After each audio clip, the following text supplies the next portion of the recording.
The Cross and the Switchblade by David Wilkerson. To my wife, Gwen. Chapter 1. This whole strange adventure got its start late one night when I was sitting in my study reading Life magazine and turned the page.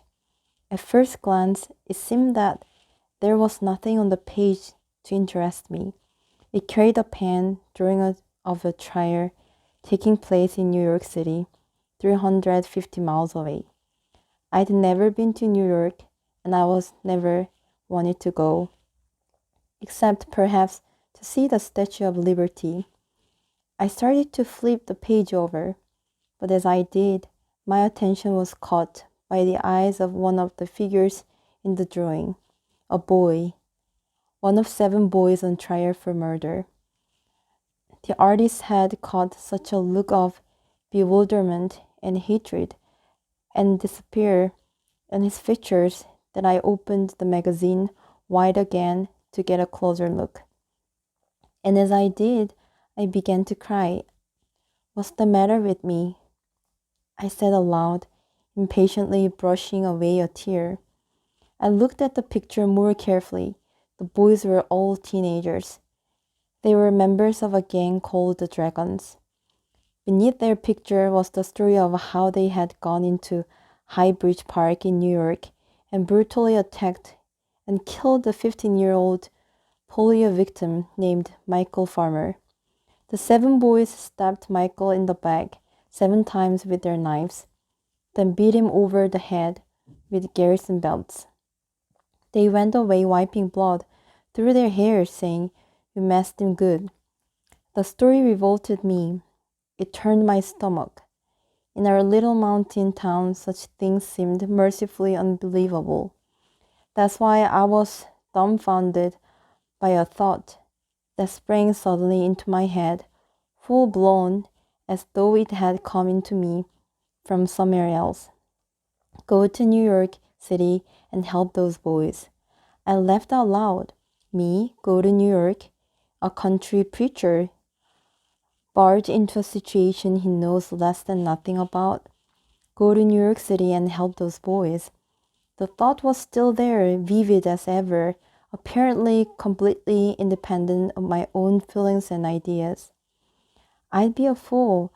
I know nothing about kids like that, and I don't want to know anything. It was no use. The idea would not go away. I was to go to New York, and furthermore, I was to go at once, while the trial was still in progress.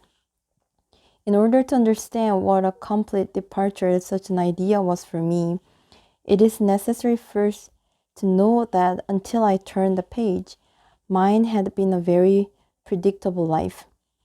Predictable but satisfying. The little mountain church which I served in Phillipsburg, Pennsylvania, had grown slowly but steadily. We had a new church building, a new parsonage, a swelling missionary budget. There was satisfaction for me in our growth because 4 years earlier, when Gwen and I first drove into Phillipsburg as candidates for the empty pulpit, the church didn't even have a building of its own. The congregation of 50 members was meeting in a private house, using the upstairs as a parsonage and the downstairs for the sanctuary. When the pulpit committee was showing us around, I remember Gwen's heel went right through the parsonage floor. "Things do need fixing up a bit," admitted one of the church women, a large lady in a cotton print dress.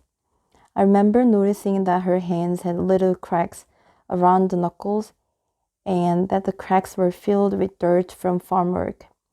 "We'll just leave you to look around."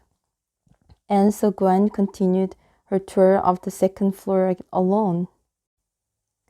I could tell by the way she was closing doors that she was unhappy. But the real blow came when she opened the kitchen drawer. I heard her scream and rushed upstairs. They were sitting still there, scurrying about 7 or 8 big fat black cockroaches. Gwen slammed the door shut. "Oh, Dave, I just couldn't," she cried. And without waiting for me to answer, she raced to the hall and ran down the stairs, her high heels clacking loudly. I made hurried apologies to the committee and followed Gwen over to the hotel, the only hotel in Phillipsburg, where I found her waiting for me with the baby. "I'm sorry, honey," Gwen said. "They're such nice people, but I'm scared to death of cockroaches." She was already packed. It was obvious that as far as Gwen was concerned, Phillipsburg, Pennsylvania would have to find another candidate. But things didn't work out that way. We couldn't go before evening because I was scheduled to preach the Sunday night service. I remember that it was a good sermon. Yet something about it seemed to strike the 50 people in this little house church. Several of the rough-handed farmers sitting there before me were blowing into their handkerchiefs.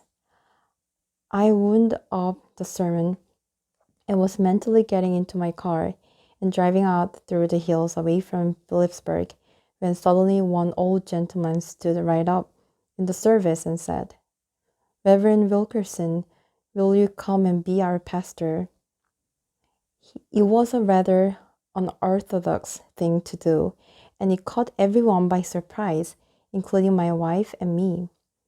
The people in this small Assembly of God church had been trying to choose between several candidates.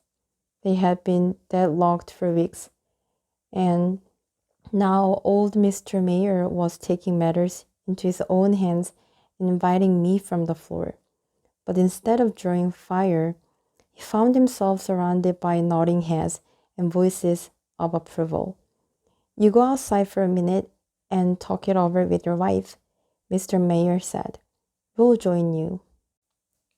Outside in the dark car, Gwen was silent. Debbie was asleep in her wicker basket in the back seat. Our suitcase was propped up next to her, packed and ready to go. And in Gwen's silence was a quiet protest against cockroaches. "We need help, Gwen," I said hurriedly. "I think we should pray. Ask him about those roaches," Gwen said darkly. "All right, I'll do just that." I bowed my head. There in the dark outside the little church, I made an experiment in a special kind of prayer which seeks to find God's will through a sign, putting a fleece before the Lord. It is called because Gideon, when he was trying to find God's will for his life, asked that a sign be made with a fleece. He placed the lamb's fleece on the ground and asked him to send down dew everywhere but there. In the morning, the ground was soaked with dew, but Gideon's fleece was dry. God had granted him a sign. "Lord," I said aloud, "I would like to put a fleece before you now. Here we are ready to do your will if we can just find out what it is. Lord, if you want us to stay here in Phillipsburg, we ask that you let us know by having the committee vote for us unanimously. And let them decide of their own accord to fix up the parsonage with a decent refrigerator and stove." "And Lord," said Gwen, interrupting because just then the front door of the church opened and the committee started toward us. "Let them volunteer to get rid of those cockroaches." The whole congregation followed the committee outside and gathered around the car where Gwen and I now stood. Mr. Mayor cleared his throat. As he spoke, Gwen squeezed my hand in the dark. "Reverend and Miss Wilkerson," he said. He paused and commenced again. "Brother David, Sister Gwen, we've taken a vote and everyone agrees that we want you to be our new pastor." 100%. "If you decide to come, we'll fix up the parsonage with a new stove and things, and Sister Williams says we'll have to fumigate the place to get rid of those cockroaches," added Miss Williams, addressing herself to Gwen. The light that streamed over the lawn from the open front door of the church, I could see that Gwen was crying. Later, back in the hotel, after we'd finished with handshaking all around, Gwen said that she was very happy. And we were happy in Phillipsburg. The life of a country preacher suited me perfectly. Most of our parishioners were either farmers or coal workers, honest, God-fearing, and generous. They brought in tithes of canned goods, butter, eggs, milk, and meat. They were creative, happy people, people you could admire and learn from. After I'd been there a little more than a year, we purchased an old baseball lot on the edge of town where Lou Gehrig had once played ball. I remember the day I stood on home plate, looked out toward the infield, and asked the Lord to build us a church right there with the cornerstone on home plate and the pulpit as church stop. And that's what happened too. We built a parsonage next door to the church, and as long as Gwen was mistress of that house, no vermin had a chance.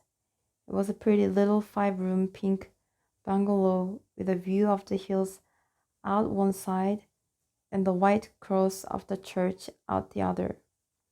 Gwen and I worked hard in Phillipsburg, and we had a certain kind of success. By New Year's Day 1958, there were 250 people in the parish, including Bonnie, a new little daughter of our own. And I was restless. I was beginning to feel a kind of spiritual discontent that wasn't satisfied by looking at the new church building on its 5 acres of hilltop land, or the swelling missionary budget, or the crowding in the pews.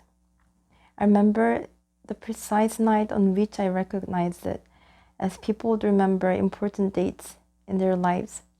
It was February 9th, 1958. On that night, I decided to sell my television set. It was late, Gwen and the children were asleep, and I was sitting in front of the set watching the late show. The story somehow involved a dance routine in which a lot of chorus girls marched across the set in just visible costumes. I remember thinking suddenly how dull it all was. "You're getting old, David," I warned myself. But try as I would, I could not get my mind back on the threadbare little story and the girl. Which one was it? Whose destiny on the stage was supposed to be a matter of palpitating interest to every viewer. I got up and turned the knob and watched the young girls disappear into a little dot in the center of the screen. I left the living room and went into my office and sat down in the brown leather swivel chair. How much time do I spend in front of that screen each night? I wondered. A couple of hours at least. What would happen, Lord, if I sold a TV set and spent time praying? I was the only one in the family who ever watched TV anyway. What would happen if I spent 2 hours every single night in prayer? It was an exhilarating idea. Substitute prayer for television and see what happened. Right away, I thought of objections to the idea. I was tired at night. I needed the relaxation and change of pace. Television was part of our culture. It wasn't good for a minister to be out of touch with what people were seeing and talking about. I got up from my chair and turned out the lights and stood at my window looking out over the moonlit hills. Then I put another fleece before the Lord, one which was destined to change my life. I made it pretty hard on God, it seemed to me, because I really didn't want to give up television. "Jesus," I said, "I need some help deciding this thing, so here's what I'm asking of you. I'm going to put an ad for that set in the paper. If you're behind this idea, let a buyer appear right away. Let him appear within an hour, within half an hour, after the paper gets on the streets." When I told Gwen about my decision next morning, she was unimpressed. "Half an hour," she said. "Sounds to me, Dave Wilkerson, like you don't want to do all that praying." Gwen had a point, but I put the ad in the paper anyhow. It was a comical scene in our living room after the paper appeared. I sat on the sofa with the television set looking at me from one side, the children and Gwen looking at me from another. My eyes were on a great big alarm clock beside the telephone. 29 minutes passed by the dock. Well, Gwen, I said, it looks like you're right. I guess I wouldn't have to. The telephone rang. I picked it up slowly, looking at Gwen. You have a TV set for sale? A man's voice asked. That's right. An RCA in good condition. 19-inch screen, 2 years old. How much do you want for it? $100, I said quickly. I hadn't thought about what to ask for it until that moment. I'll take it, the man said. Just like that. You don't even want to look at it? No, I have it ready in 15 minutes. I'll bring the money. My life has not been the same since. Every night at midnight, instead of flipping some dials, I stepped into my office, closed the door, and began to pray. At first, the time seemed to drag and I grew restless. Then I learned how to make systematic Bible reading a part of my prayer life. I never before read the Bible through, including all the baguettes. And I learned how important it is to strike a balance between prayer of petition and prayer of praise. What a wonderful thing it is to spend a solid hour just being thankful. It throws all of my life into a new perspective. It was during one of these late evenings of prayer that I picked up Life magazine. I've been strangely fidgety all night. I was alone in the house. Gwen and the children were in Pittsburgh, visiting grandparents. I had been a prayer for a long time. I felt particularly close to God, and yet for reasons I could not understand, I also felt a great heavy sadness. It came over me all at once, and I wondered what it could possibly mean. I got up and turned on the lights in the study. I felt uneasy, as though I had received orders but could not make out what they were. What are you saying to me, Lord? I walked around the study seeking to understand what was happening to me. On my desk lay a copy of Life. I reached over and started to pick it up, then caught myself. No, I wasn't going to fall into that trap. Reading a magazine when I was supposed to be praying. I started prowling around the office again, and each time I came to my desk, my attention was drawn to that magazine. Lord, is there something in there you want me to see? I said aloud, my voice suddenly booming out in the silent house. I sat down in my brown leather swivel chair, and with a pounding heart, as if I were on the verge of something bigger than I could understand, I opened the magazine. A moment later, I was looking at a pen drawing of 7 boys, and tears were streaming down my face. The next night was Wednesday prayer meeting at church. I decided to tell the congregation about my new 12 to 2 prayer experiment and about the strange suggestion that had come out of it. Wednesday night turned out to be a cold, snowy midwinter evening. Not many people showed up. The farmers, I think, were afraid of being caught in town by a blizzard. Even the couple dozen townspeople who did get out strangled in night and tended to take seats in the rear, which is always a bad sign to a preacher. It means he has a cold congregation to speak to. I didn't even try to preach a sermon that night. When I stood, I asked everyone to come down close because I have something I want to show you, I said. I opened the Life and held it down for them to see. Take a good look at the faces of these boys, I said. And then I told them how I had burst into tears and how I had got the clear instruction to go to New York myself and try to help those boys. My parishioners looked at me stonily. I was not getting through to them at all, and I could understand why. Anyone's natural instinct will be aversion to those boys, not sympathy. I could not understand my own reaction. Then an amazing thing happened. I told the congregation that I wanted to go to New York, but I had no money. In spite of the fact that there were so few people present, and in spite of the fact that they did not understand what I was trying to do, my parishioners silently came forward that evening and one by one placed an offering on the communion table. The offering amounted to $75, just about enough to go to New York City and back by car.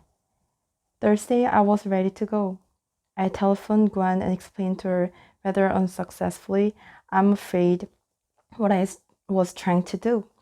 You really feel this is the Holy Spirit leading you? Gwen asked. Yes, I do, honey. Well, be sure to take some good warm socks. Early Thursday morning, I climbed into my old car with Miles Hoover, the youth director from the church, and backed out of the driveway. No one saw us off, another indication of the total lack of enthusiasm that accompanied the trip. And this lack wasn't just on the part of others, I felt it myself. I kept asking myself why in the world I was going to New York, carrying a page torn out of life. I kept asking myself why the faces of those boys made me choke up, even now whenever I looked at them. I'm afraid, Miles, I finally confessed, as he sped along the Pennsylvania Turnpike. Afraid that I may be doing something foolhardy. I just wish there were some way to be sure that this is really God's leading and not some crazy notion of my own. We drove along in silence for a while. Miles? Uh-huh. I kept my eyes straight ahead, embarrassed to look at him. I want you to try something. Get out of your Bible and open it just at random and read me the first passage you put your finger on. Miles looked at me as if to accuse me of practicing some kind of superstitious rite, but he did what I asked. He reached into the back seat and got his Bible. Out of the corner of my eye, I watched him close his eyes, tilt his head backwards, open the book, and plunge his finger decisively onto a spot on the page. Then he read to himself, and I saw him turn and look at me, but not speak. Well, I said. The passage was in the 126th Psalm, verses 5 and 6. They that sow in tears, Miles read, shall reap in joy. He that goeth forth and weepeth, bearing precious seed, shall doubtless come again with rejoicing, bringing his sheaves with him. We were greatly encouraged as we drove on toward New York.